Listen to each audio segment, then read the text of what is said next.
Hi everyone, my name is Tony Huang. I'm the founder and national spokesman for TechExecs Network.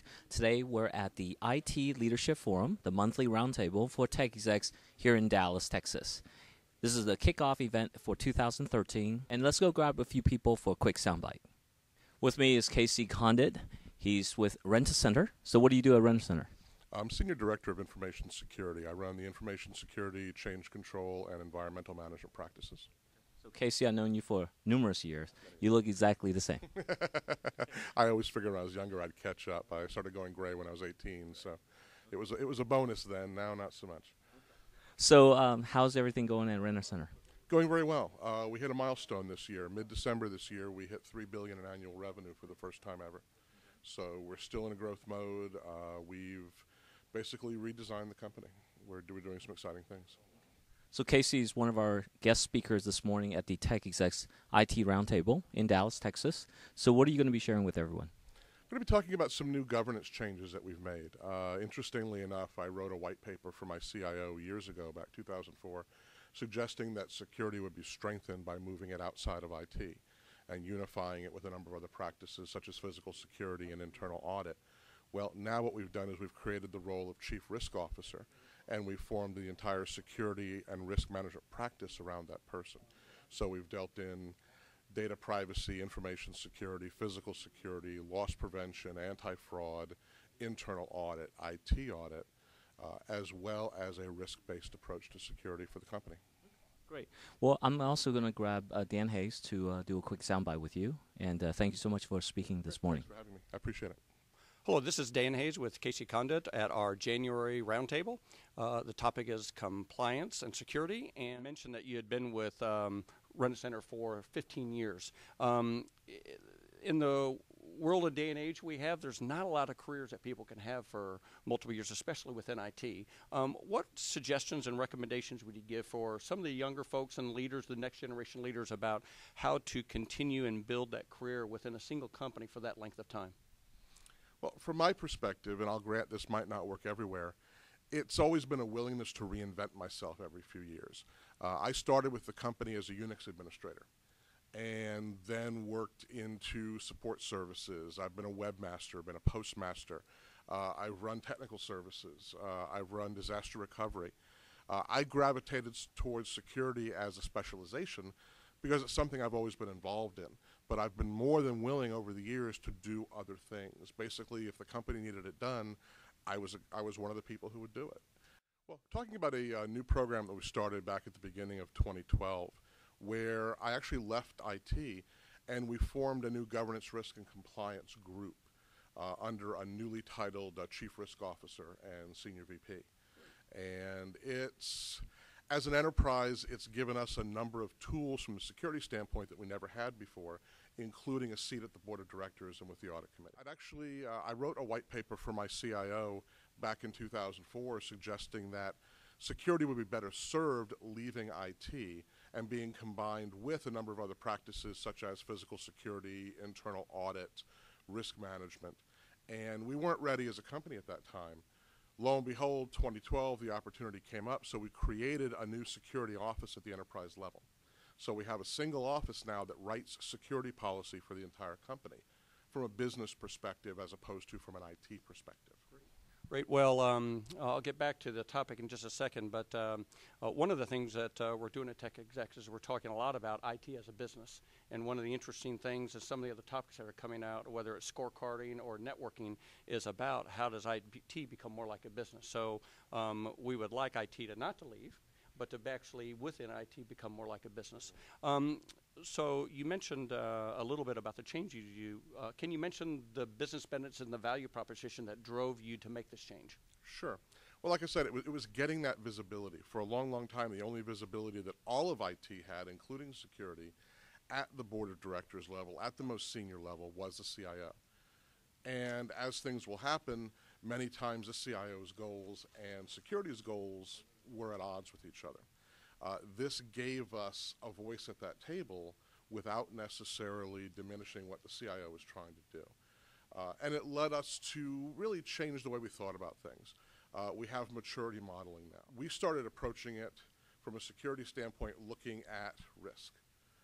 It doesn't make any sense to put maximum controls on everything in our business. We need to be smart about our security because, like most companies, we have limited budgets, limited resources.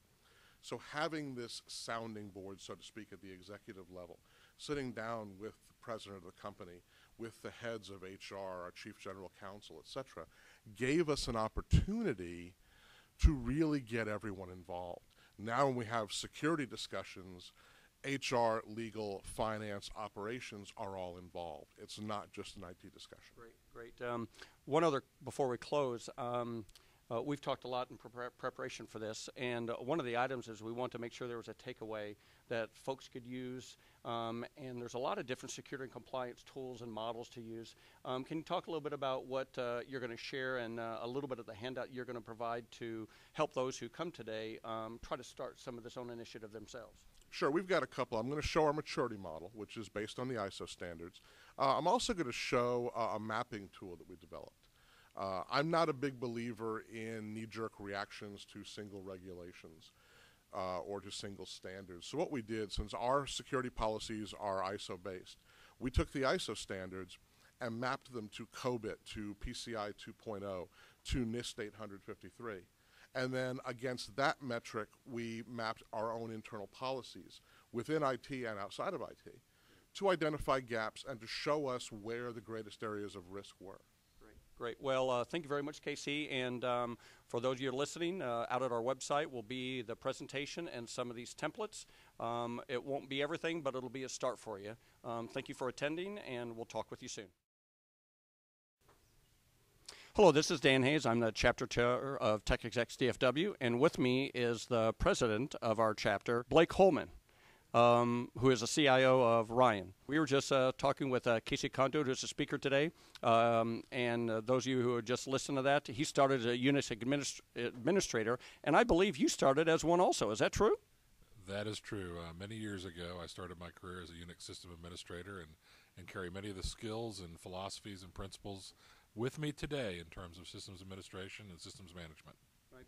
Well, a similar question I asked Casey, I'm going to ask you, and it'll be interesting how similar the answer is he's been with Rent-A-Center for 15 years. I believe you've been the CIO at Ryan for quite a few years. And what's the skill and what's the secret, and what would you tell folks, our younger generation leaders, and how to make a career out of a single company instead of job hopping? That is a great question, Dan. Of course, there's a lot of dependencies depending on different situations that you're in. But what I've found is always looking for problems to solve, always looking to go above and beyond. Don't just meet the expectations of the people in the company that you work with, but look to exceed or far exceed those expectations. As a technician or a technical professional, we have the opportunity to solve technology problems and business problems each and every day. To the extent that we can do that, we make a tremendous difference, add a tremendous amount of value, and I believe it's those kinds of things that launch the opportunities in one's career to move through what you have on your plate right now and on to other opportunities, and in the process, make those that you're working with and for look good and solve problems for them and make their jobs easier. And that's certainly something that I have enjoyed and experienced throughout my career, and hope that many others can enjoy that as well. We have been transitioning TechExecs from a nationally focused, sponsored focused, to more of a local member chapter, more personalized. There's also a group that we're targeting. Can you tell the group a little bit about who we're targeting, why we're targeting it, and kind of what the purpose is for that? We're trying to focus our efforts and energies on the VP, CIO level practitioner, as well as those people that are reporting to the VP level and CIO practitioners. Our goal as an organization is to help develop the next generation of IT leadership, and that's whether you are a technology professional, if you're a manager in technology, or an individual contributor, maybe in a process-based function.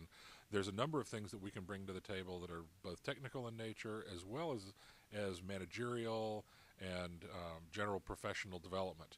So we're looking to try and seize all of those opportunities and help provide the opportunity for people to become more well-rounded and more developed as they look to advance in their careers.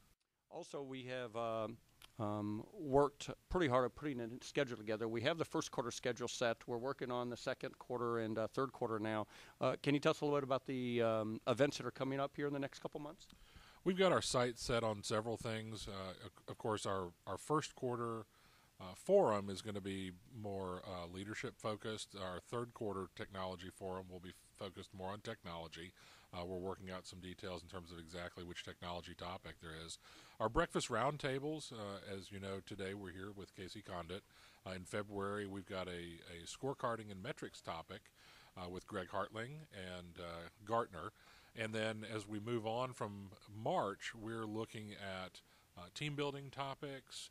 We are looking at a potential topic with looking at IT supporting the business versus IT as the business. We've got a gentleman looking to come in as CIO from Aero Exchange to talk to us about that. We're also looking at the possibility of having some vendors come in and give us some technology updates without the high pressure situation of a sales relationship. So we're excited about the prospects for the rest of the year and look forward to getting that nailed down here in late January, early February. I appreciate all that you do and all your efforts, buddy. Thank you, Dan. I appreciate all of your efforts and guidance and support that you provided me. It's been exciting, and I look forward to this next year. Great. Thank you very much, and signing off here in Dallas at the January Roundtable. Thank you very much.